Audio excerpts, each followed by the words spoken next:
কাতু প্রিয় দেশবাসী, আমার মেসাজ পলি নার্সারি সেন্টারের পক্ষ থেকে আপনাদেরকে আন্তরিক ধন্যবাদ শুভেচ্ছা জ্ঞাপন করছি। সম্মানিত দেশবাসী, আপনারা শুনে খুশি হবেন, আমাদের আগামী 25শে জুন 2025 আমাদের রোজ বুধবার আমাদের জাতীয় বৃক্ষমেলা ঢাকার আগারগাঁয়ে অনুষ্ঠিত হবে। আমাদের প্রধান উপদেষ্টা মহোদয় আমাদের জাতীয় বৃক্ষমেলা উদ্বোধন করবেন। সম্মানিত দেশবাসী, আপনাদেরকে আমি বলছি, আমাদের মালয়েশিয়ার একটা প্রোডাক্ট আমাদের বাংলাদেশের মাটিতে খুব ভালো হচ্ছে। সম্মানিত দেশবাসী, এটার নাম হলো রামবুটান গাছ।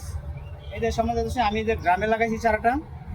এই যে আমাদের একটা হাফ গ্রামে যদি দেখায় আপনাদেরকে, এদের গ্রামে চারাটা ওই যে দেখেন, হ্যাঁ, একটা হাফ গ্রামে চারাটা ফিট করা আছে। চারার বয়স 4 বছর।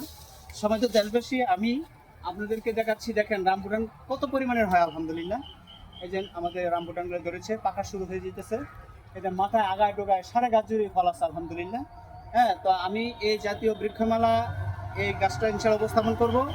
আপনারা যদি কোনো আমার সম্মানিত কাস্টমার বৃন্দরা থাকেন, আমি এই গাছটা বিক্রি করার জন্য প্রস্তুত। ঢাকা মেলায় ইনশাআল্লাহ নিব, আল্লাহ যে আমাকে সুস্থ রাখে। আপনারা এই চাটা নেওয়ার জন্য আমার 82-83 নাম্বার স্টল, ঢাকার জাতীয় বৃক্ষমেলায় 82-83 নাম্বার স্টলে আমার এই পলি নার্সারি ইনশাআল্লাহ অংশগ্রহণ করবে। ওই 82-83 নাম্বার স্টলে যাওয়ার জন্য, আসার জন্য আপনাদেরকে আমি আমার পক্ষ থেকে আমি শুভেচ্ছা আন্তরিকভাবে আপনাদেরকে দাওয়াত দিচ্ছি। আপনারা আসবেন এবং আমার এই চারা দেখবেন। আরও যত ছাড়া দেশি বিদেশি ফুল ফল ঔষধি সকল শ্রেণীর গাছ নিয়ে আমার জাতীয় বৃক্ষমেলায় আমি অংশগ্রহণ করব। আপনারা আমার এই ছেলের নাম্বারে, আমার ছোটো ভাইয়ের নাম্বারে যোগাযোগ করলে কুরিয়ার সার্ভিসের মাধ্যমেও আমরা সারা বাংলাদেশে ডেলিভারি দিয়ে থাকি। পাশাপাশি আমার এই মেলায়ও এই গাছগুলি আমি উপস্থাপন করব।